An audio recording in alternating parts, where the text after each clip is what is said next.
Hey Stonemen fans, Coach Adam here, coming to you live from the newly renovated basement. Can't believe that it's finally done. Short story, we had a large flood issue here. Some of you guys have known about that for the course of time here, and we finally got it finished. So I could actually use my living space again and kind of put stuff back to where they used to be and not have a crowded bedroom and family room upstairs. It's really nice to have. So great spot for me to do some video where it's nice and quiet and away from the dog and everything else. So let's go ahead and get into it. So it's been a little bit of time since I did a video. I think it was right after the first of the year. Just kind of gave you an update then. But it's March 5th already, and this season is fastly coming. It's going to be something that in a blink of an eye, we're already playing games. So I'm going to give an update here in March, and then I'm going to give one in April as well as we really ramp up into those games and give you a little bit more insight of like what that plan will be. Because there'll be some details about, you know, away games versus home games, when to report, and I'll kind of go through all of that in more depth next month. Got to keep a little bit, you know, all of you in anticipation for other things, right? So I can't give it to you all now. But with that, some team updates really quickly. So, you know, the kids are really working hard, right? We're throwing a lot of different things at them. One of the things that I really wanted to focus on this year was new concepts. Concepts in baseball that they haven't learned yet, maybe even haven't heard about yet, and that can only help them. The other thing about it is when we see things occur on the field, in game, it's already too late to kind of address it. So I look at it like if we talk about those concepts now, and even if we don't grasp the full entirety of it, if we know a little bit about it, it's not going to be a surprise maybe when we see it in game or actually have to do it in game. So, you know, proper fielding. We're talking about, you know, setting your body in the position to throw. It's an important thing. We're talking about throwing from more of a crouch stance instead of standing straight up. It's a foreign type of concept right now because they've been doing it for so long, you know, and then just other things with our hitting. So that has really been our main focus over the course of the last 2 months is new strategy, new concepts, learning the game. Now the actual drill work also has been new to them. I've been throwing a lot of different new drills into practice. Maybe you guys have seen it when you pick the team up, or you know, maybe just in passing. But what I really want to make sure of is that we get the repetitions, right? So the first baseman, you know, just as an example, getting more repetition, covering first, taking a throw, you know, staying in front of the ball, coming off the base if needed. Those kinds of reps are important. The other things, I mean, I would be remiss if I didn't talk about our pitching. Pitching is going to be so important. It will probably drive our entire team during the season. And probably, you know, when you talk about, you know, this level of baseball, pitching is really the driver of how most teams end up doing. Just because when you walk a lot of players and you get a lot of base runners, it just adds a lot of runs. You do the math, that's how it works. And the good teams, the teams that win and are a little bit more fundamental, don't walk as many batters. So there's just a correlation there. I've seen it. I've known about it for a long time. Maybe you guys know about it. The teams that don't do that have a better winning percentage, right?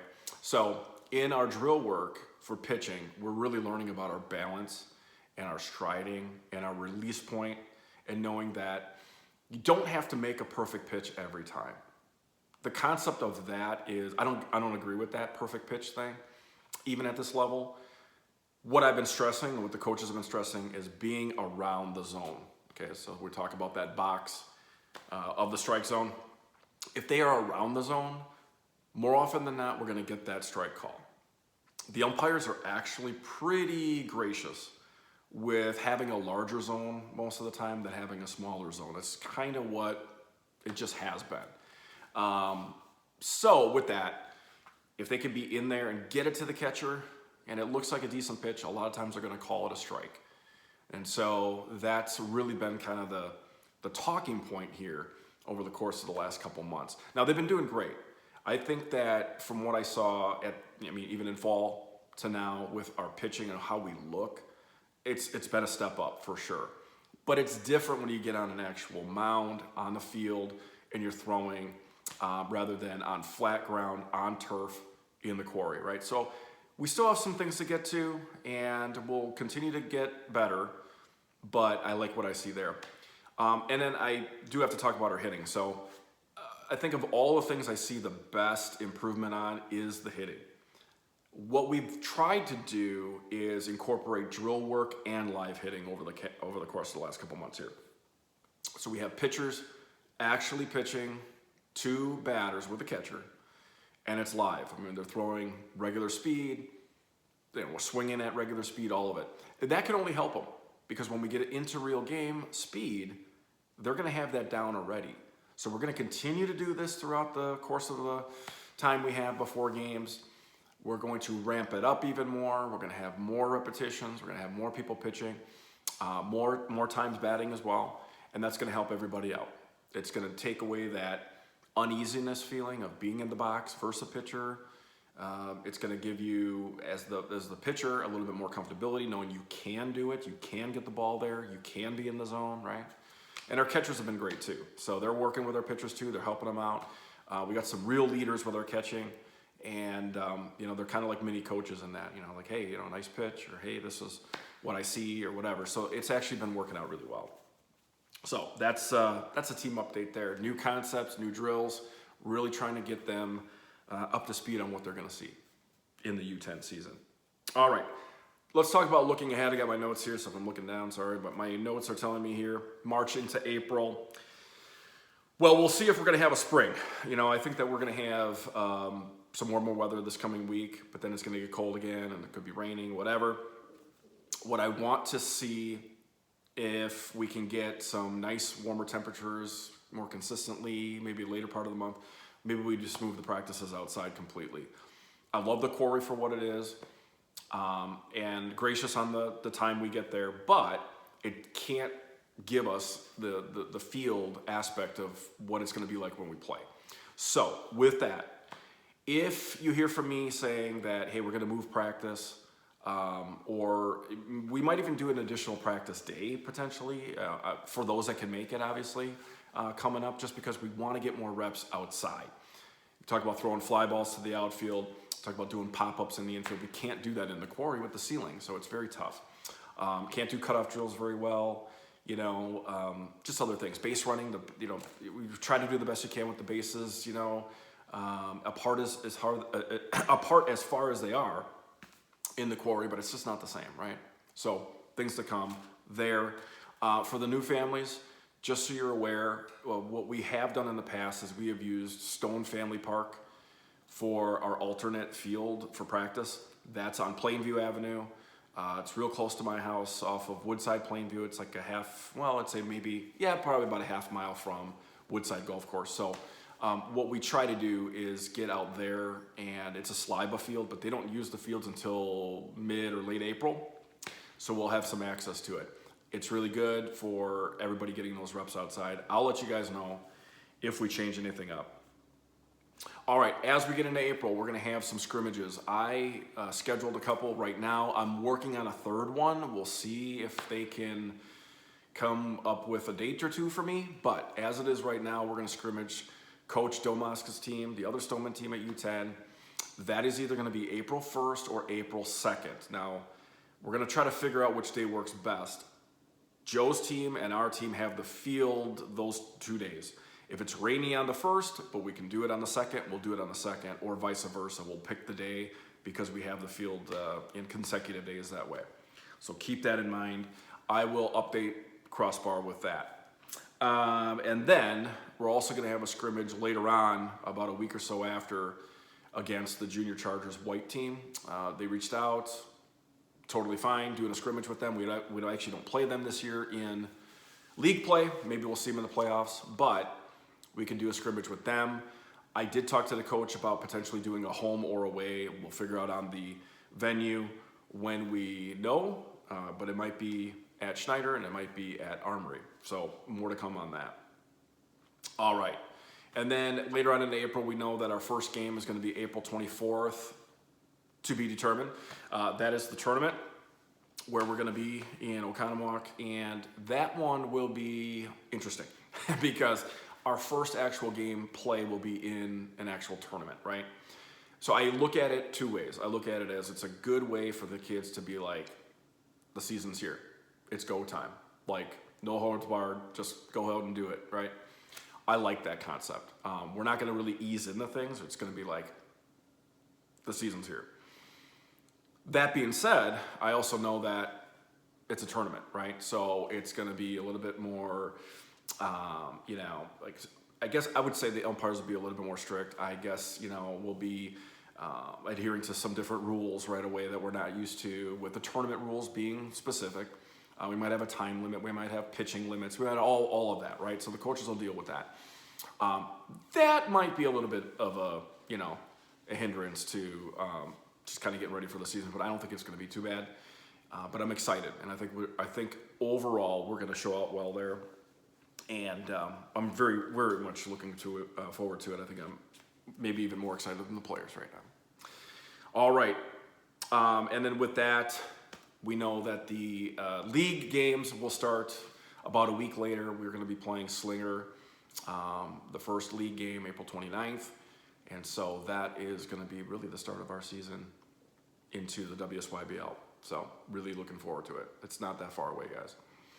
A couple other updates here, kind of off to the side. I want to talk a little bit about our fundraiser. What we're going to do is we're going to do a March Madness pool. Coming up, it's March Madness, and we're going to do a pool. I'd like to get everybody involved with it as much as you can. If you know people that want to get involved with it, let's go ahead and do it. Of the things that I want to use this money for is I want to get everybody Game Changer access. I want to get you guys the full Game Changer access, okay? It's called the Plus access. What this means is you're going to have full access to the box scores, live streaming of the games, all the video clips, pretty much everything the coaches get. And as long as you're a fan of the team, you should be allowed to get this. So it's $239. I think it's kind of a lot for that, but I'm at the mercy of Game Changer. Let's go ahead and make that happen. I think everybody would like to have that. So if we can get people involved with the pool, we'll pay out some winners, and then we'll pay for that and just kind of be done with it, and we'll get everybody set up on that on the app. So if you think that's a really great idea, let me know, because I want to really try to do that for the team this year, and maybe we could do that for multiple seasons coming up. Sponsorships. Want to shout out Affordable Car Care. Tim, you the man. Thank you so much. Anyone looking for car care, go to Tim. He's the best out there for sure. But they're going to take care of our banner this year. We're going to have a team banner that will have all the players on it from picture day. They're going to put that together. Tim's going to pay for that. So thank you, Tim, so much. Can't wait to see what it looks like. Thank you, brother. And then also we're going to have Team Smith Realty sponsoring us again. Mark Smith, one of my friends, is also my realtor. He sold me this house. So that's going to be a sponsorship that he's going to give us some money for. That's going to go towards the tournament I'm going to talk about, and then maybe some extra cash for Baraboo. So he's telling us he's going to give us about $250. So that's pretty nice for him. So thank you, Mark. All right, let's talk about that added tournament. So I was approached in an email by coordinator for this MEC 1 Highlander tournament. They said they needed teams. They sounded a little desperate, and they also gave us a really good price. So, I really couldn't turn it down. It's a one-day tournament, which I love. It's not the whole Friday through Sunday, just one day. We're guaranteed 3 games. I said, let's do it. So I know some of you can't make that day. Unfortunate. That's fine. Not everybody can make every game. I get that. But I do see that as an opportunity for our team to play some extra games and to get more experience. And I think it's just going to be a fun tournament. So that's going to happen in MEC 1. I don't have the full details on the fields yet, but I just know that we're signed up and we're going to be there. And that's July 12th, Sunday, one-day tournament. And we'll have more to come on that during the summer when we know when we're going to play and everything. All right, last thing we're going to get to is kind of just an overall thought of things on the team, right? So let's just talk about it really quickly. I'm going to leave anything about, positions and line up like in detail for maybe next month, things like that. Because I know some of the kids have told me like, yeah, I play this, I want to play here, I want to do this more. I get that. We're going to talk a little bit more about that in April. But here's what I want to say right now. All the players have a really important role to play on this team. It doesn't matter if you're playing right field. It doesn't matter if you're the catcher, you're playing third. It really doesn't matter. Every position matters. Everybody on the team matters. And the role that you're playing, whatever position at that time, is ultra important, and it's not any more important than someone else. So I really want to make sure that I'm clear on that. Just because somebody's playing right field doesn't mean they're a bad player at all. Some of the best players in MLB are right fielders, right? So just keep that in mind. I also believe in opportunity.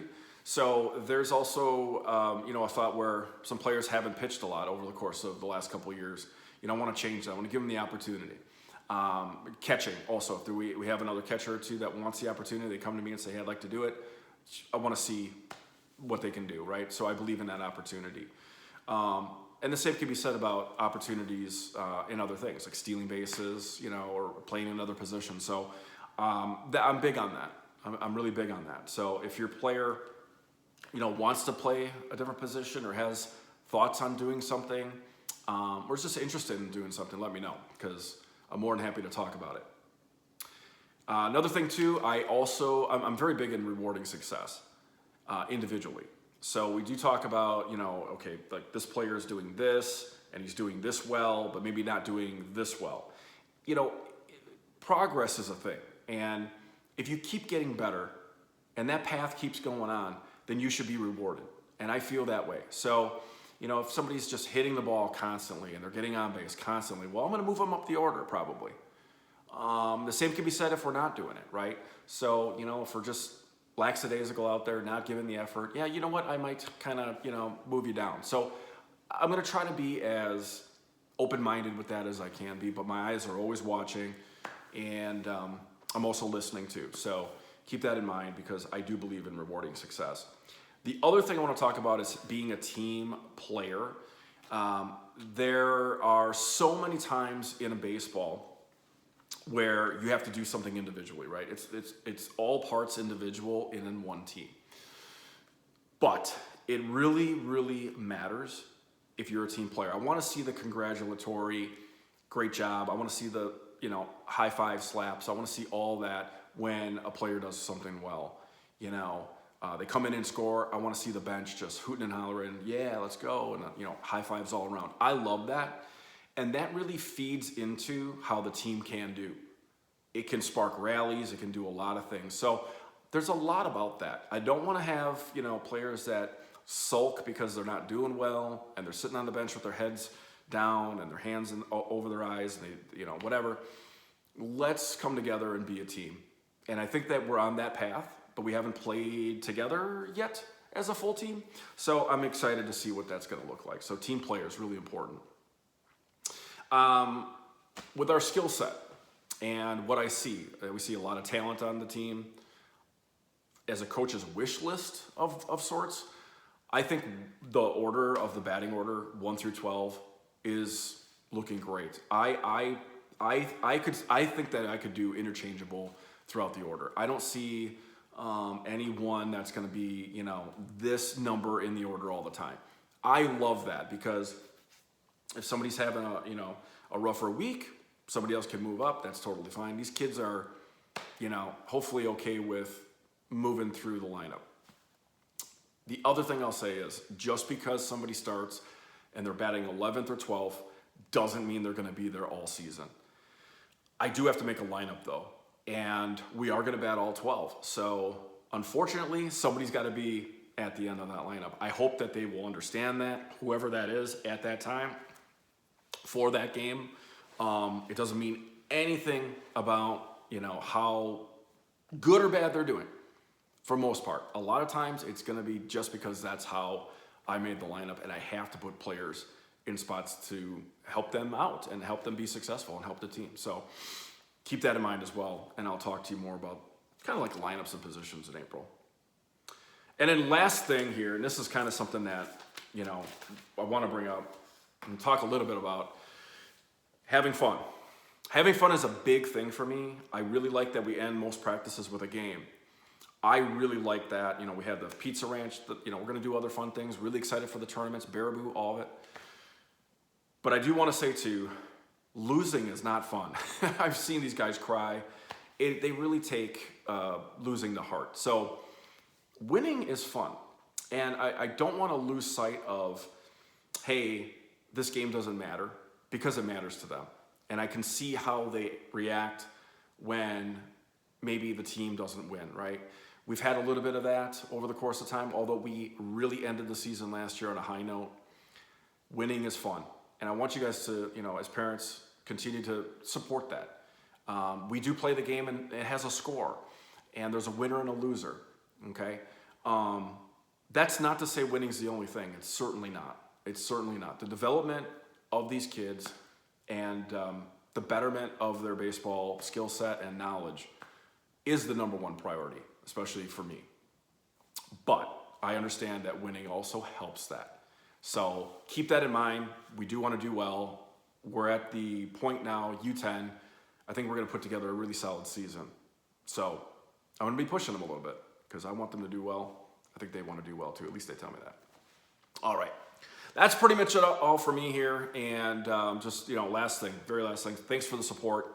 Hopefully you guys are hearing good things about practice. You know, the kids come home and they want to talk to you about what they did, what they learned. Hopefully that's happening. The coaches, all of us together, are putting a lot of effort in and giving them a lot of information. So we do it because we love the game, we love the kids, and we really want to see them succeed. And from the bottom of my heart, thank you. So if there's anything that you need from me, let me know. Otherwise, I'll see you at the quarry and or outside sometime soon. I'll let you know if we do anything with an adjustment to maybe working outside a little bit. I really hope so. I think that if this forecast kind of sounds, you know, the groundhog was right here, it sounds like. So earlier spring for the southern part of the state, hopefully. And we can get outside and start working and doing some things on the baseball field. So have a great rest of your week. Have a great weekend. And we'll see you soon. Take care. Thank you.